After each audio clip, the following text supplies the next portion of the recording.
Hey Optimancers, Chris here. So, a couple weeks ago, I was directed to another YouTube channel because, as you know, I've been working on variants for classes and races and all these things. And there was a channel that presented a variant for the Ranger. And somebody asked me what I thought of it. So, I checked out this YouTube channel, and honestly, I've seen a million different variations for the Ranger. This one was really good. It had a lot of great ideas. So I left a comment on the video saying I thought it was really good. And that YouTube creator has reached out to me and we have talked for a bit about things that we think could be improved in D&D. And one of those things is inspiration. Because inspiration is one of those rules, as it's presented in the player's handbook, that we actually see very few tables play that way. In fact, if you went to 10 different tables, you'd probably find it played 9 different ways. And the only one you would see played twice is not used at all. So when I talked to the dungeon coach, we talked about inspiration and we both had a lot of ideas for ways that inspiration could be used at your table to be interesting and enhance the player experience. So what I want to do today is get together with the dungeon coach and we're going to talk about inspiration, and he has a plan for creating a really interesting way to use inspiration at your table, and we're going to talk a bit about that, and he's going to present that for you in another video. So if you want to check out the dungeon coach, and I highly recommend it, you will find links to his channel in the video description down below. So for now, let's talk to the dungeon coach.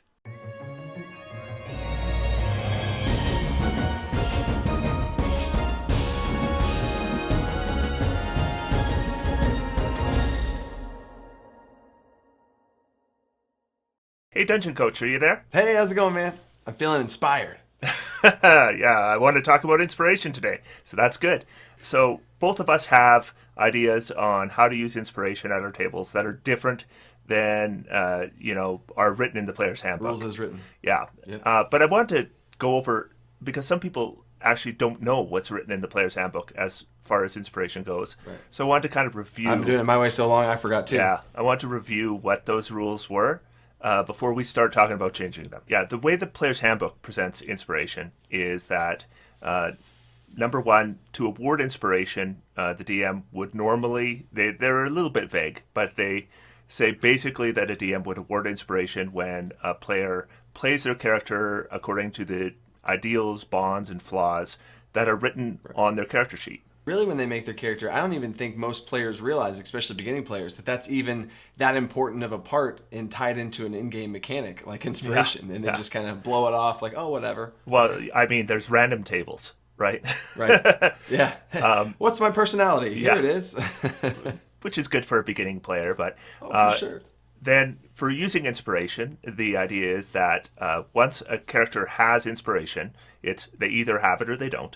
Right. When they have it, they can use it to get advantage on one check, and that could be an ability check, that could be a saving throw, or an attack roll. And then once it's gone, then they have to wait for the DM to award it again. So that's the way it's written in the player's handbook. Neither of us do it that way. Why don't you do it that way? Yeah, I've through this in the inspiration for this video, I've dived into multiple different things of how to give it, how to reuse it, all that stuff. And as rules as written, it just fell a little flat to me. Especially with advantage, feels a little clunky to me because if you roll both rolls and they're both low, then it didn't even matter. And if both rolls are high, then that didn't even matter. And your inspiration didn't even really do anything. That just feels bad. Yeah, well, yeah, I mean, one thing with advantage is, of course, it increases your chance to succeed. It certainly doesn't guarantee it. It reduces your chance of a failure, but that doesn't mean you're going to fail in the first place. And the thing I really don't like about it is you have to use it before the roll because, we don't always know when that heroic moment's going to come up. Mm-hmm. So, knowing when to spend it is half the challenge with it as it's written in the player's handbook, well, if it does work. And these inspirational moments, sometimes, like you said, you don't know that you're down in the dumps until you're about to fail, backs against the wall. This is the moment to use your inspiration. Like that, if you have to do it beforehand, you never know that was even coming. So yeah, I totally agree. And I also don't like the way it's awarded. And the reason I don't like the way it's awarded is, number one, as a DM, keeping track of what everybody's got written under flaw under Yeah. their character sheet. When you've Of got all five your people at the players. table, you're keeping track of 100 different things, and now you've got to keep track of that. And when it comes up, Right. recognize it and award it immediately. I think that is just overwhelmingly Oh, for sure. difficult for a DM. It's so hard to even And remember to give it out in the first place, much less what yeah, triggers it if it's so strict like that.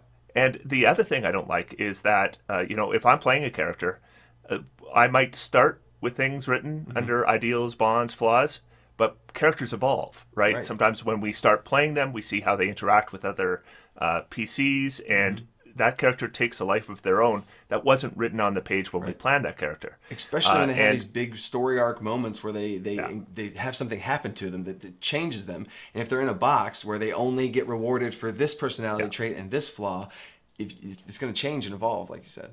Yeah, I definitely don't like the way it is presented in the player's handbook for awarding as well. Right. And I also use a different method for that. What do you But do? well, what I do is so there's a common house rule where you use the bowl of inspiration tokens, and Yep. I have inspiration tokens, and they're just these little metal coins. That I paid too much for, but you could use I'm sure pennies they or look real nickels cool. or whatever. And I have a small bowl, put it on the table, and if I have, say, 5 players, I would put 3 coins in the bowl. So there's always less coins than there are Supply and players. demand, yeah. Yeah. And so then what I do is throughout gameplay, if I notice something, and it doesn't have to be a role playing moment, it could be just anything that gets my attention, anything I enjoyed that a player did or that a character did, then I would award inspiration by giving them the coin out of the bowl. But I also have it so if I'm a player and that bowl is on the table, and in the group I play with, we all basically use the same rule for inspiration. Right. So I'm on the player's side sometimes too. If another player does something I think is cool, I can Right. reach into the bowl and give them that inspiration coin. And then when they use it, it goes back into the bowl. And that's something that I don't personally do is let my players give out inspiration, but through this inspirational conversation, I think it's a really cool thing to be able to let players give it to each other. But I would just be worried about a player wanting to give it for some preparation of a big fight coming up. Yeah, I mean, the first thing you might think is that a pitfall of the system might be, Bob the paladin is about to make his big attack, and a player just gives him inspiration so he can make that attack Right. with an advantage on it. Now, what I find, certainly in the group I play in, that has never happened. We've never had that occur, so it's never been something I've had to deal with. But if it did happen, and I was the DM, I would probably just approach the player in private. I would let it go for a session because who cares? They got inspiration on one roll. No big deal. It Right. makes no difference on the grand scheme of things. Your campaign's not ruined. But if I talk to them in private afterwards, I would probably explain how it is I want inspiration to work at my table. That's not really because the way maybe it's designed to be or yeah, something. maybe it is a miscommunication, right? Maybe they didn't understand what I was trying to go for, Right. and it might just be a matter of clarifying that with them. In most cases, we can just talk to the player and work it out. If we have a player who's just a problem player Abusing who's it, going to right. game the system every chance they can get, inspiration is the least of my problems. They got other things going on that you need to probably Yeah. talk to them about. Maybe that's not someone you want to play with, Yeah, right? that- I mean, that too, for sure. I say D&D's for everyone. It is for everyone, but not everyone should play together. Certain combos just don't mesh up. And I think that you hit on all the worries that I had about players giving inspiration to each other, about like some fights coming up and they start like, all right, let's load up, guys. Yeah, make sure Bob has his. But through talking with you about it, like I really do feel like if you talk with your players, adult to adult or, DM to player and establish that relationship and expectation and you're on the same page and they understand, I mean, I think you can solve that problem along with many others just with that conversation. I totally agree. Yeah, and one other thing I wanted to just mention it with the system I use, it's really important that there's less coins than there are players. I want to specify that because once all those coins are given out, then if those players want to be able to award other players, they have to use it. Yep. Right? Can't hold on to it or you're screwing other people over. Yeah, because if I get a healing potion when I'm playing, I'm one of these people who will never use it, even if I need it, because it's on my character sheet. I don't want to take it off. Right. But if we have a limited number and I can't award it to somebody else, now I'm willing to spend it, because if I spend it, Right. then when Ed does something cool, I can award him for it. Right, right. Because there's going to be those times where there's, oh, that's really cool, and they look to the bowl and it's empty. Dang, Yeah, like we need to start using exactly. this And stuff. that happens, and Yeah. that happens all the time actually, where somebody wants to award inspiration, goes, there's nothing in there, and they'll mention it, Should and use then it. everybody is reminded, okay, I need to spend this. Right. So that's how I do it. How do you award inspiration? So awarding inspiration, I mean, honestly, it's very similar. I think, especially with it being so hard to remember to give out, like I struggled so much early on DMing where I would go entire sessions not giving any inspiration out and reflecting back like, oh my gosh, like there's at least 3 times or more that I should have given it out, So I struggling with that. It's something tangible, I think, is something that you hit on that I do as well. You have a bowl, right, that reminds yourself and the players to give it out along with tokens. What I do at my table is I have a small little dice, you get from those gaming stores, the little clear bucket of dice of D6s. Okay, and as soon as somebody does something cool, right? Same thing like you said. Inspirational things, inspiration, heroic moments, creative ideas, awesome moments at the table that everyone, y'all know those moments where it's like, oh yes, okay, awesome, good. Whether it's role play or big moments, that's what gives out inspiration, and I kind of sprinkle it out to my players, and oh nice, there you go, like little D6 candies I give out to them, and they can then use those. So my players also can have multiple of them, but then that's a whole other category. Now, that's how we do it. I know I talk to a lot of people about how they use inspiration, and I've come up with or I've heard of a lot of other ways that people will hand out inspiration. But why don't you give me a few of the ways you've heard on how people give out inspiration? So in the research for all of this, trying to look through all these different things, because almost everyone I've talked to about inspiration had a different system, which is also an interesting thing. Some of the more interesting ones, though, is starting off the session with inspiration already, to where you come to the table and you already have your inspiration. And I've even seen an additional requirement of that, where you have to come to the session on time to get your inspiration dice to start off with. The first thing I like about that in general is that because as a DM, you often forget to give out inspiration. I mean, I probably played D&D 5th edition for 2 years where we never used inspiration because we just didn't think about it. Right. I don't feel as bad now. Yeah, I agree. Yeah. Yeah, one session, that's nothing. Whole campaigns where an inspiration was never awarded. Oh, wait a second. Giving it at the beginning of the session ensures that it gets used. It's in circulation. It's there. Yeah.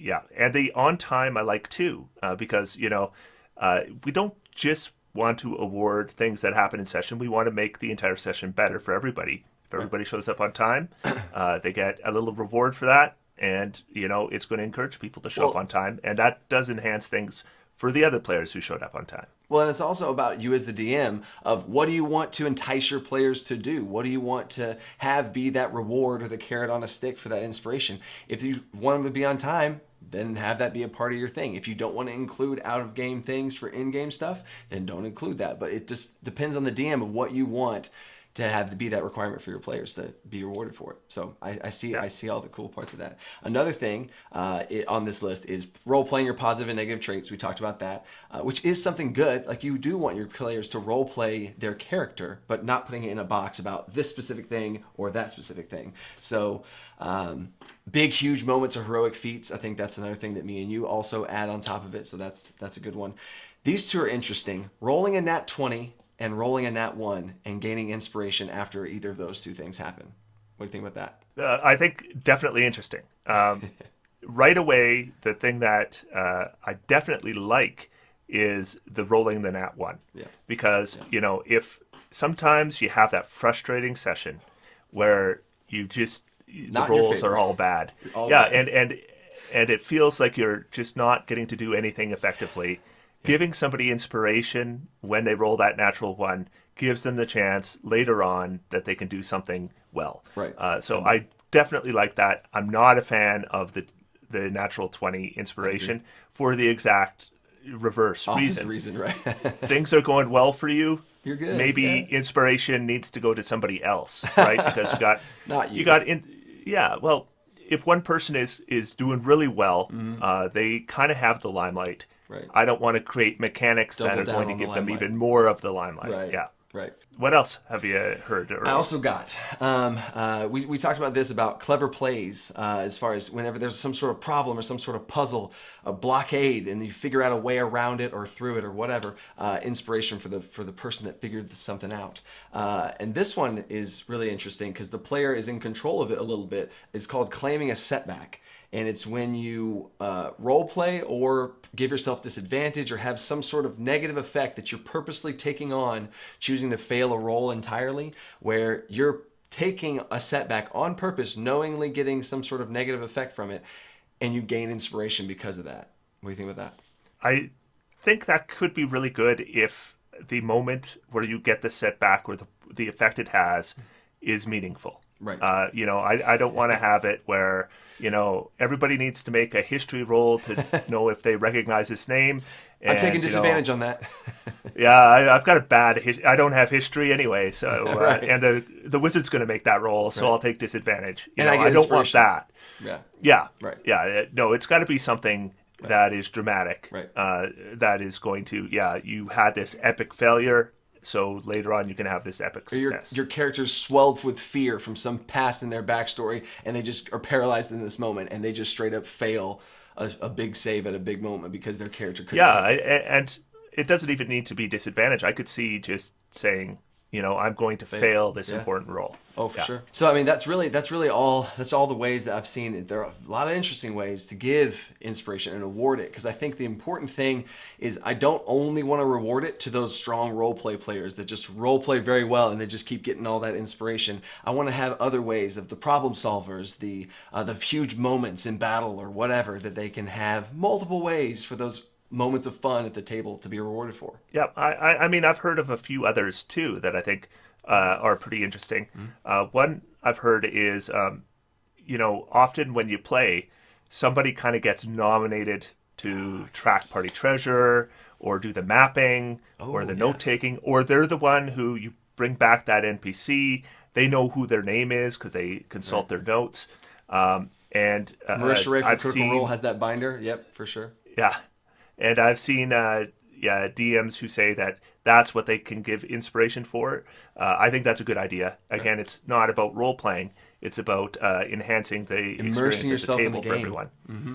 Yeah, well, that too. You're rewarding engagement. One other thing I've heard is some DMs. You talked about DMs giving inspiration at the start of a session, and I've had DMs tell me they give inspiration at the end of a session. Except what they'll do is the players are going to vote on who they think, there's no requirements. Right. The MVP for the session might be the best role player. It might be just somebody who they thought was a good team player. Big story moments, and they might do it in the open. They might do it as a secret ballot, but it becomes this little reward for a certain player. And I actually tried this out in all of this inspiration from, again, this video we're doing. I asked them all, who do you think just killed it today and just had an awesome game and did some cool stuff? And they all voted on Whitney. And Whitney, out of all the players, was the player that was least likely to play Dungeons & Dragons and was kind of like, okay, I guess I'll play. And she did an awesome job and had multiple big moments in this little one-shot of ours. And then it was really cool for her to be recognized by all of her fellow players as like, you just freaking did awesome. You get inspiration at the start of the next session. Sometimes it's not about the mechanic. Right. Sometimes it's just about the recognition, because we all like to be recognized when we tried. Yeah. Yeah. I love it. Okay. Well, those are some different ways we've heard of to award inspiration. Let's talk a little bit about how inspiration gets spent at our table. Yeah. But before we do that, you have heard of a system that's a little more complex called heroic inspiration. Right. Why don't you tell us a little bit about that? So this is really interesting and touches on what I said earlier about multiple inspirations. Because if you have a setting of either you have it or you don't, this system is not going to be possible. But if you allow multiple inspirations, this is a really interesting system that I've not personally used myself, but I might be picking some things from.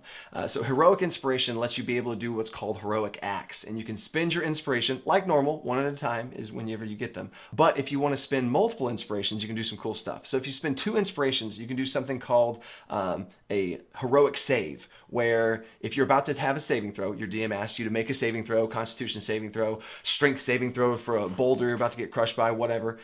You can instead say, I'm gonna use 2 inspiration. I'm gonna do a heroic save, and you just straight up succeed, no roll required. You just succeed. So heroic inspiration lets you be able to do heroic acts if you spend multiple inspiration points to do it. You can still spend inspiration points like normal, one at a time, but this, if you have multiple, again, you're able to spend 2, 3, 4 at a time to be able to do some even bigger effects. So for example, you can just choose to succeed on a saving throw for 2 inspiration without even having to roll. So the DM asks you to make a strength saving throw to get crushed by a boulder or something, dexterity saving throw to dodge, then you can just choose to spend 2 and automatically succeed for the cost of 2 inspiration.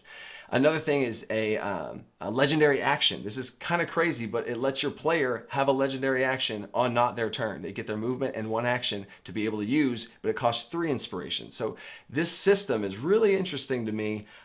Never used it, but it definitely has piqued my interest of being able to use multiple inspiration for some pretty crazy things that you would never normally be able to do. Yeah, I mean, giving a player a legendary action is pretty dramatic. Yeah. So, yeah, Sure. 3 inspiration sounds like a reasonable price for that. And at the end of that, it also says that they suffer a stack of exhaustion at the end of that. So they have this legendary huge surge of an action, but then they have a stack of exhaustion afterwards. But again, that's all going to be on some homebrew balance there to see what the cool things you can do that doesn't be too powerful. But again, inspiration is a pretty hard thing to get anyway. Now let's talk a little bit about how inspiration gets used at our tables. Right. So what I do at my table is if you have inspiration, after you make a roll, if you fail that roll, you can roll a d12 using your inspiration and add it to the result. So, you needed to make a athletics check and you needed a 10 and you just rolled crappy and now you have a 7. You can roll a d12 and you would add it to your 7 to potentially change the result. So that's what I do. And that is exactly what I do as far as additional dice added on top of it.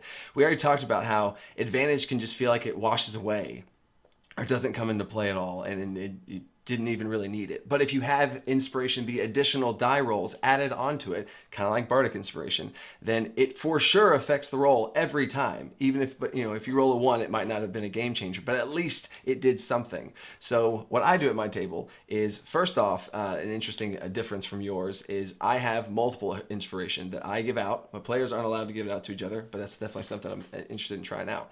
But I give out D6s. So it's half as much of a die as yours, but if I have multiple, that also kind of balances out an interesting difference between ours. But I give out D6s as inspiration, and then they're used in the exact same way you just said. They can add it to any D20 roll they make. If they're using inspiration to help themselves, they can use multiple dice at the same time, right? Right. Now, that also increases and scales with their level. So it has to do with their proficiency modifier. Half of their proficiency modifier is how many dice they can use, rounded up. So levels 1 through 5 or so, they can use 1 inspiration die at a time. And then once they get to level 6, it starts to get more and more. So they can use 2 inspiration dice at a time to be able to add more to their rolls. So they'd add 2d6, which is now kind of similar to your 1d12, to be able to add to any d20 roll they make. Now, just a quick question. So let's say in my case, again, I'm making that athletics roll. Mm-hmm.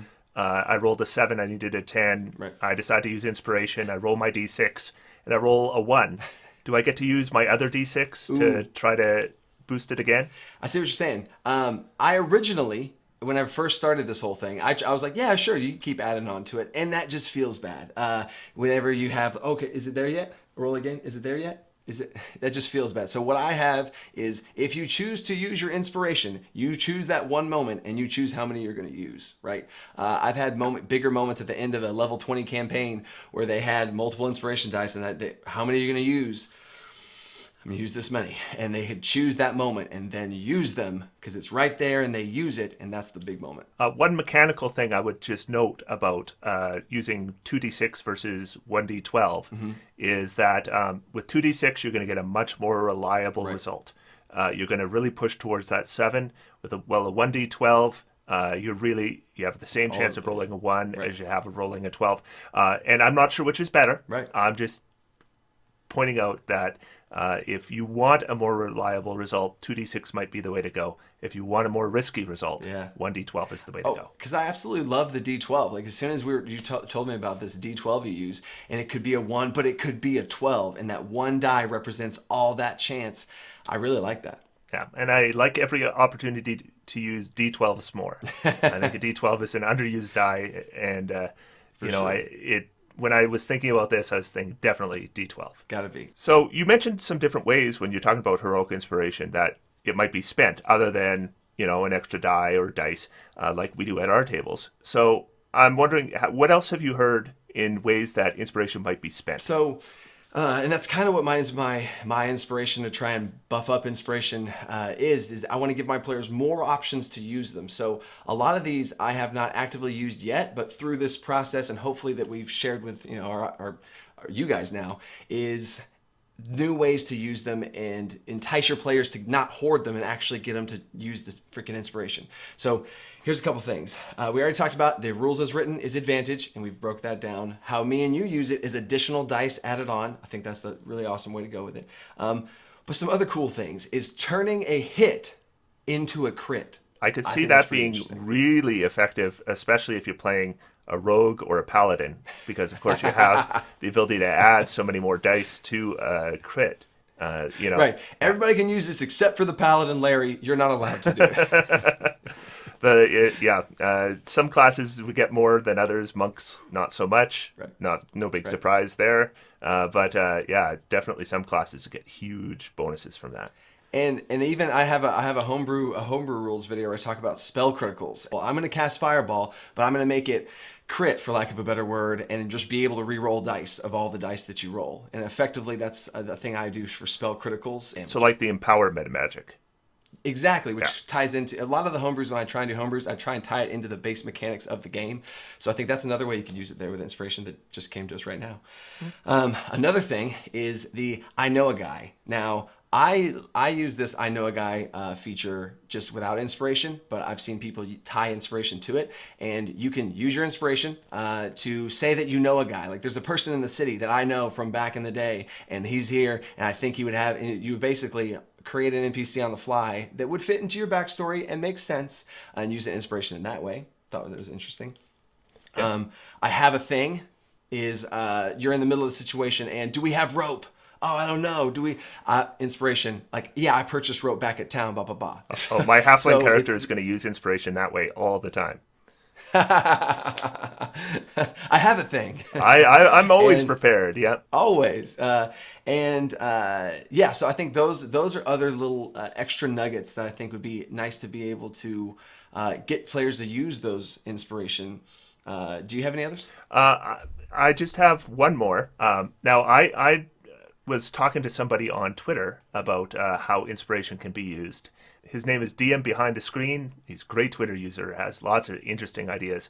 And what he said he did, which I thought was really cool, is he said each of his party members has a magic item, and each of those magic items has one unique property you can only access if you spend an inspiration point. I've never thought about using that with a magic item because I always think of inspiration as like a person or a character thing that they can do, but infusing an item with even more power, that's pretty awesome. And I'm thinking of it like a sentient item too. You could have an inspiration sentient item mechanic as well. I love it. Yeah.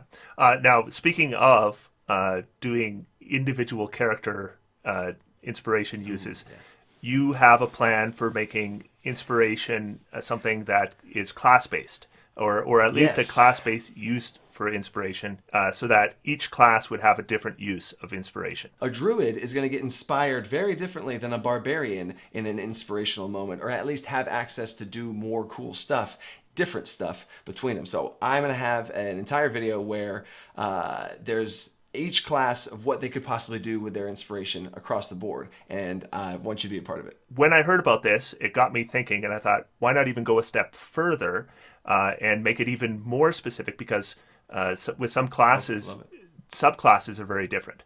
And I was thinking that, Ooh. yeah, what we could do is maybe even have individual uses for inspiration based on subclass. Now, I haven't done, Subclasses. yeah, That I love it. now I haven't I didn't know done you a did that. comprehensive list of that. But what I have done is I've done one subclass for each class. I've given at least an Ooh, idea okay. just to spitball off you when you do your video on I class love that. specific inspiration.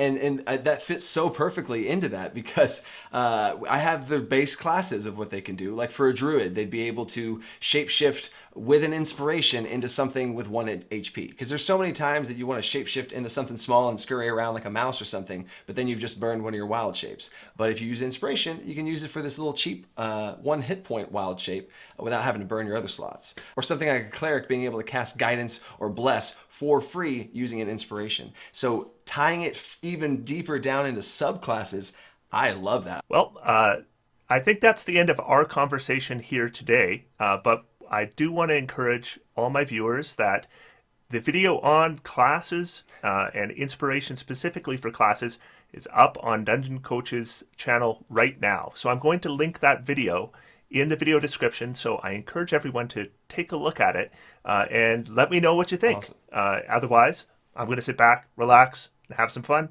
D&D is for everyone. Thanks, Dungeon Coach, for your time today. Thanks, man. I had a blast. See everybody next week.